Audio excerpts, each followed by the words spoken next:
Hello students, welcome to my YouTube channel. If you have not watched my earlier videos, please watch, like, share and subscribe my channel after watching my videos. In last two videos of polymer, we completed about classification of polymer and some important examples of polymer. We completed about natural rubber, vulcanized rubber, polythene, Teflon, polyacrylonitrile and some examples of polyamide fiber like nylon 6, nylon 66. Now we will see here some more examples of polymer. Let's start for today's lecture. We are going to study here about polyester fiber, phenol formaldehyde, Buna S rubber, neoprene and viscose rayon. First we see about polysters. Polyester polymers, they have ester linkage in their structure. Ester linkage means C double bond O. That linkage is called as ester linkage. An example for polyester is terylene. Terylene, it is also called as dacron. And monomers used for the preparation of terylene are ethylene glycol and terephthalic acid. Now see, terylene, it is one example of the polyester type of fiber. As it shows the fiber, it also shows the thermoplastic and thermosetting type of polymer. That is, they shows the different type of polymers according to the intermolecular force of attraction which are present in polymer. For the fiber, it shows the example terylene. For thermoplastic, example is polyethylene terephthalate. And for thermosetting, example is polycarbonate polymer. They are having different uses in different fields. Like for the polyethylene terephthalate, it is used for making bottle, packaging, container. For polycarbonate polymer, it is used for the making of roof, walls. And terylene, it is used as a fiber. We are going to study here for the method for the preparation of terylene. Monomer used for these are the ethylene glycol and terephthalic acid, and this shows the condensation type of polymerization reaction. Polyester, it is very important in the different fields due to its properties, as it shows the higher melting point, their resistance to chemicals and water. Polyesters are wrinkle-free fibers, and when they are blended with the cotton, they form terrycot, and when they are blended with the wool, they form the terry wool. So these are the important properties, and due to that they are used in the preparation of different type of ropes, for the manufacture of fishing nets, magnetic tape recorder, and for making bottles and packaging container. We will see here method for the preparation of polyester. Monomers required for the preparation of terylene are ethylene glycol and terephthalic acid. Ethylene glycol formula is CH2OH CH2OH. It is a dihydric alcohol. Terephthalic acid, it is a dicarboxylic compound.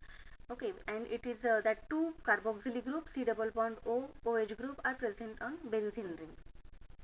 When ethylene glycol and terephthalic acid heated at 423 to 473 Kelvin temperature, removal of H2O takes place. Removal of H2O is taken from that OH group from the ethylene glycol and hydrogen from terephthalic acid. As it removes the H2O molecule, it is under the heading of condensation polymerization reaction, and formation of terylene takes place with the linkage C double bond OO. CH2 of ethylene glycol and C double bond OO of terephthalic acid, they get linked here in the preparation of terylene, or it is also called as dacron, by the removal of n number of H2O molecule. So that is about the polymer, or what you can see here, that polyester type of reaction. Next, phenol formaldehyde polymer. Important example for this type of polymer is bakelite. It is a thermosetting polymer. When phenol and formaldehyde reacts in presence of acid or base catalyst, they form thermosetting polymer. Now see the reaction here.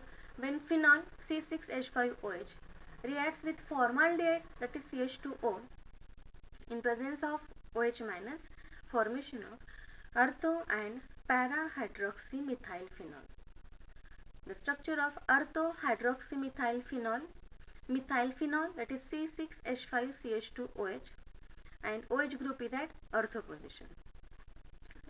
Like that for the para hydroxymethylphenol, that OH group and CH2OH group methyl, these are present at para position with respect to each other. So in the first step, formation of ortho and para hydroxymethylphenol. In the second step, number of monomers of ortho hydroxymethylphenol undergo polymerization reaction by the removal of H2O. For the removal of H2O, OH from the ortho-hydroxymethylphenol and hydrogen from other monomers and its ortho position of benzene ring and that hydrogen, they form H2O. That removal of H2O takes place and ortho-hydroxymethylphenol form a long linkage, long polymer of linear polymer structure for novolac. Here the structure for novolac, which is a straight chain structure, linear polymer, and monomer required is ortho-hydroxymethylphenol. In the third structure, okay, what you get in the first structure, that ortho-hydroxymethylphenol reacts with another molecule of phenol and it forms the compound having two rings joined by CH2 group. That is structure for the novolac, and that process continue to form cross-linked three-dimensional space network solid by linking at two ortho and one para position, and this network solid is called as bakelite. And bakelite, it is a cross-linked polymer. So the structure for bakelite, all these phenol rings, they are joined at their ortho and para position by CH2 group. So linkage is CH2 group in the bakelite and it forms a cross-linked network-like structure. Bakelite, it plays a very important role in the chemistry, in the chemical field. It shows its very important uses in the making of switches, handle of cooker, frying pan, telephone instrument, electric insulator, as it is a thermosetting polymer and therefore it having its important property and have the number of uses. Novolac, which is a linear polymer, it is used as a paint. The overall reaction for the preparation of bakelite, ortho-hydroxymethylphenol, after the polymerization, removal of H2O, formation of novolac, which is used in the paint, and continued reaction to form the cross-linked bakelite structure. That is called as bakelite and also phenol formaldehyde polymer, as the monomers are phenol and formaldehyde. Next type of polymer, it is melamine formaldehyde polymer. As monomers we used here, these are melamine and formaldehyde, therefore it is called as melamine formaldehyde polymer. It also shows the condensation polymerization reaction and it also shows the cross-linked structure. See first the structure for melamine. Like that of the benzene ring, it is in the hexagonal form. Carbon and nitrogens alternate carbon on the carbon presence of NH2 group. And the same that the lack of alternate double bond and single bond in the hexagonal ring, but only that alternate nitrogens are present instead of carbon, and on one carbon atom that NH2 group is present. Like that the three NH2 groups are present on three carbon. This is a structure for melamine. You see the reaction for preparation of that polymer, melamine reacts with formaldehyde. In the melamine, that on the carbon NH2 groups are present. So these NH2 group combines with the CH2O and one hydrogen of NH2, it forms CH2OH. Okay, means that aldehyde group C double bond O group is converted to the hydroxy group and it forms the structure NHCH2OH. Means only formaldehyde is get added in NH2. And like that it shows the intermediate, and that intermediate it is used as a monomer for the preparation of melamine formaldehyde polymer. So n number of these intermediate compounds in which from the melamine NH2 group, and what is that group is replaced into the NHCH2OH, which after acid hydrolysis which after acid hydrolysis removal of H2O takes place, and by the removal of H2O it forms the structure NHCH2. Okay, now see all these three NH2 from the melamine, they convert it into the NHCH2OH in the monomer, and in polymer structure they get converted into NHCH2.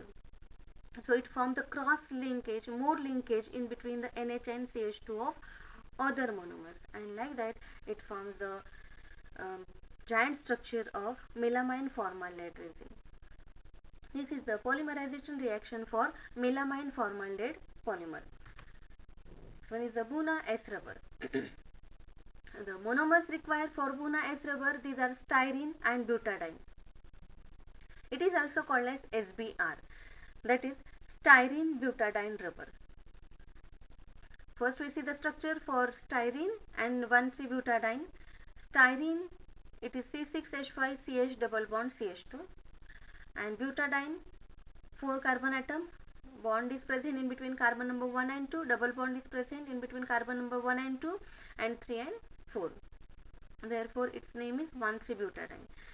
So when 75% of 1,3-butadiene reacts with 25% of styrene, they shows the addition polymerization reaction and formation of Buna S takes place. In the formation of Buna S, see the structure for 1,3-butadiene, the bond which is present in between carbon number 1 and 2, it shifted and it delocalized in between the carbon number 2 and 3. Okay, and the bond which is present in between that CH double bond CH2 in styrene, that bond is also shifted, and that bond is used to make a new bond between 1,3-butadiene and styrene. Like that it shows the polymer Buna S. We can add here that sulfur for the vulcanization to get the superior strength, to increase its mechanical strength of the Buna S rubber. That sulfur is added so that it increases its mechanical property, and therefore it is used in the tire industry. That is important use of Buna S rubber for the manufacture of tires. This is all about the Buna S rubber. Now neoprene rubber. It is a synthetic rubber. Synthetic rubber means man-made rubber. It is completely prepared by using chemical, that is chloroprene, which act as a monomer. Chloroprene, its IUPAC name is 2-chloro-1,3-butadiene. The structure for the 2-chloro-1,3-butadiene, you know the structure for 1,3-butadiene, only at carbon number 2 chlorine is present.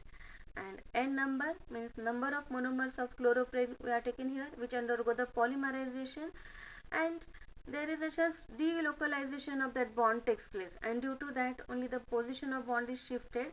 If we compare here the structure for neoprene and chloroprene, the bond which is present in carbon number 1 and 2, it delocalizes into the carbon number 2 and 3.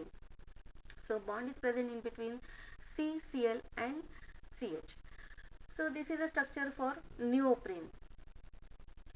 Neoprene has its different property as they resist heat, light, petrol and chemical action, and therefore they are used in the manufacture of insulator cables, gaskets, pipes for transport of gasoline. Different type of belts are manufactured by using the neoprene. So it shows a very important uses as it is a synthetic rubber. Therefore it having its properties more superior than natural rubber. Vulcanization of neoprene. Now see here what we are taken here, the polymer of neoprene, okay, which having that more number of polymers chain we are taken here, which contain the linkage here CH2C, Cl double bond CH, CH2 like that. And when these polymers are reacted with magnesium oxide, means we are added here magnesium oxide for the vulcanization process. So in the neoprene structure, what are the Cls are present? These Cls are removed with the Mg, and so that it forms MgCl2. Removal of MgCl2 takes place, and these two carbon atom, they get bonded with the oxygen. In the vulcanization of neoprene, chlorines are removed and the carbon they are get added and by the oxygen, and so that all these polymers of neoprene, they get linked by oxygen, and Cl, it is removed in the form of FgCl2, and this is the vulcanization of neoprene. To increase the properties of neoprene, to increase its strength, vulcanization is carried out. That is about the neoprene.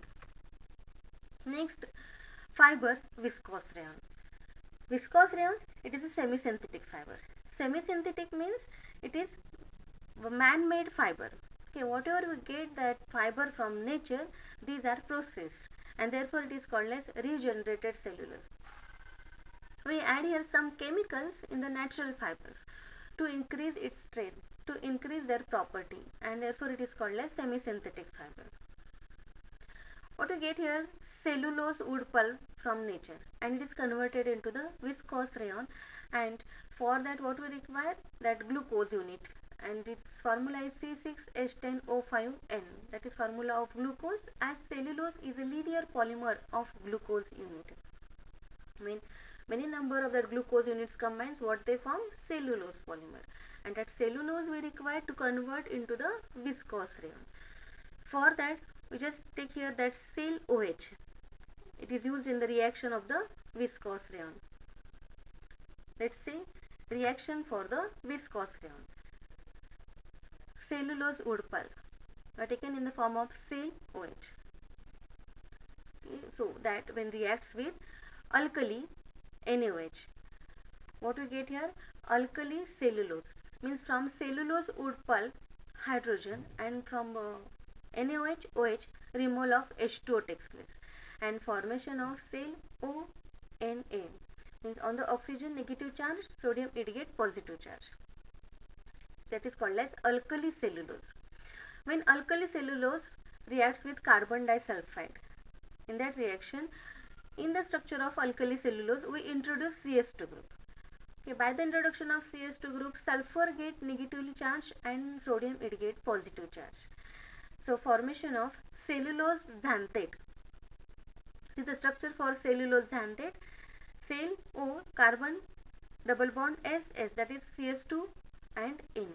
It is called as cellulose xanthate. Cellulose xanthate undergo hydrolysis, and by their hydrolysis sodium it is removed in the form of NaOH and addition of hydrogen. Means it forms that SNA structure of the cellulose xanthate is converted to the SH, and which further undergo the hydrolysis, and in presence of acid it forms viscose rayon. See here the structure for cellulose wood pulp and viscose rayon. What we are written, CelOH, means they are having the same formula, but what we change here, we increase their intermolecular force of attraction, and we processed that cell wood pulp so that its strength is increases here. That fiber it shows more enhanced properties. So that is for the preparation of fiber viscose rayon. So like that, students, here we studied about these fibers, or what you can say, the polymers, like terylene, bakelite, melamine formaldehyde, Buna S rubber, neoprene, viscose rayon. So now you write all these polymerization reaction in your notebook and revise this part by completing table which is given here. In that table you have to write the name and formula of the monomer. Okay, what is the formula of the polymer, formula of this repeating unit, and you have to write here the important uses of all these polymers. So by doing this you will get more practice. It will easy for you to understand and remember. So today we will stop here and continue with the next video. Thank you.